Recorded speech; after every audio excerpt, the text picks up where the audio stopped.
Now, unless you've been living under a rock for the last couple of years, you will be well aware that a big transition is rippling its way across the world. My name is Nikki Shields. I'm an automotive journalist. Some say I'm a bit of an EV geek. But why am I here talking to you? Well, my hint at the beginning was referring to our move towards carbon neutrality and a renewable future.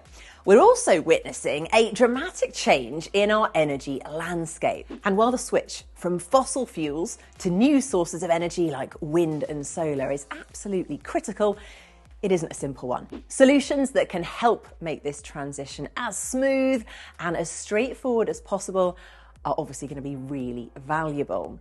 And as our mobility becomes increasingly electrified, one such solution is actually closer to becoming an everyday reality than you might have realised. Well, we're actually already seeing lots of progress, and the next 10 years will see a rapid growth in the number of electric vehicles on our roads. Now, this is the interesting thing. A recent study by the European Environment Agency actually found that in the future, up to 80% of cars in the EU will be electric. Now, I am sure you are already aware that the EU is phasing out the sale of new petrol and new diesel-powered cars by 2035. This is all part of an effort to reach its goal of producing net zero carbon emissions by 2050. At the same time, renewable sources of energy are on the increase.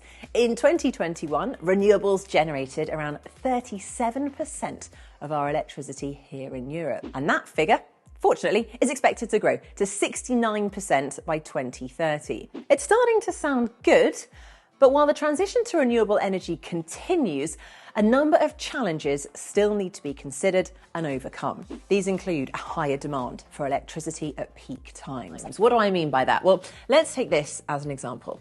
When we wake up in the morning, turn our kettles on, or for the caffeine addicts, put our coffee machines on, or perhaps in the evening, we cook a meal after work whilst watching the TV. We see a spike in energy demand, which is instantly created. In addition, the level of fossil fuels that generate electricity decrease from 39% in 2019 to 37% in 2021.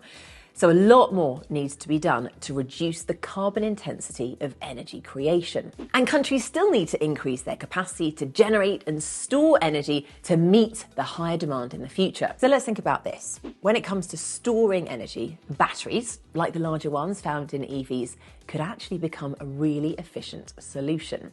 Now, this potential will only grow as EV ownership increases and has the knock-on effect of increasing the number of large batteries that energy can be stored in, and they are often connected to the grid. To really make the most of this opportunity, a new concept called vehicle-to-grid is being developed right now, and soon this may become a key feature in all future EVs. And if it does, it offers a really clever solution that would help with the world's big energy transition. Vehicle-to-grid, or as the cool kids like to call it, V2G, will not only benefit EV owners, but also wider communities and local energy grids. Now, here's how it works. When equipped with V2G technology, EVs can actually act as a storage place for renewable energy generated by wind and solar. By intelligently choosing a time to charge when there's plenty of renewable energy available, they can then feed renewable energy back to the grid during times when solar or wind power can't be generated, at night or on a day when there's calm weather, for example. Also, during peak times when large amounts of energy are being consumed, V2G technology will allow EVs to supply electricity back to the grid as and when needed, and that will help even out the demand. As the infrastructure to support vehicle-to-grid technology is further developed and used to manage the supply of energy, the greater the potential benefit for our communities.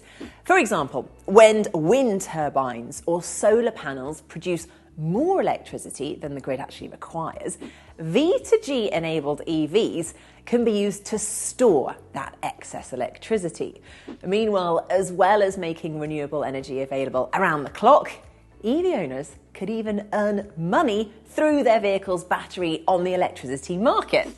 Yeah, I thought that would get your attention. When you think about it, for much of the day, EVs remain parked and stationary. And actually most daily journeys usually only require around 1/10 of the car's battery capacity when it's actually being driven.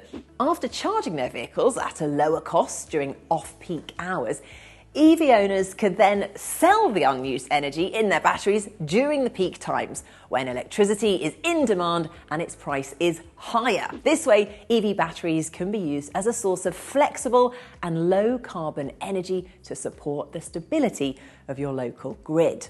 As well as giving EV owners the opportunity to contribute to the stabilisation of their local grid, V2G technology will also contribute to the reliable provision of renewable energy. On top of all of this, a number of projects have demonstrated how V2G technology can provide additional benefits, including boosting the democratisation of the grid, i.e. making it more accessible, supporting new entrants to the energy market, and empowering communities so we can all benefit from zero carbon energy sources. As V2G technology expands, all our electric vehicles combined could serve as a power plant spread throughout the community. Think about this. One EV can store enough electricity to supply up to 5 households for 24 hours. If you scale that up, imagine the impact electric vehicles could have on towns and cities with thousands of homes. And actually, it's not just towns and cities. Entire countries would be able to reap the benefits, taking advantage of excess renewable energy during the middle of the day and offsetting peak morning and evening grid demand. By supporting the decarbonisation of the energy system away from coal and gas-fired power stations, V2G technology would represent an important step on our path to independence from fossil fuels, reducing carbon emissions and achieving climate neutrality. As the world is moving towards a clean and renewable future, I'm absolutely fascinated to see what role V2G technology will play in our journey to net zero.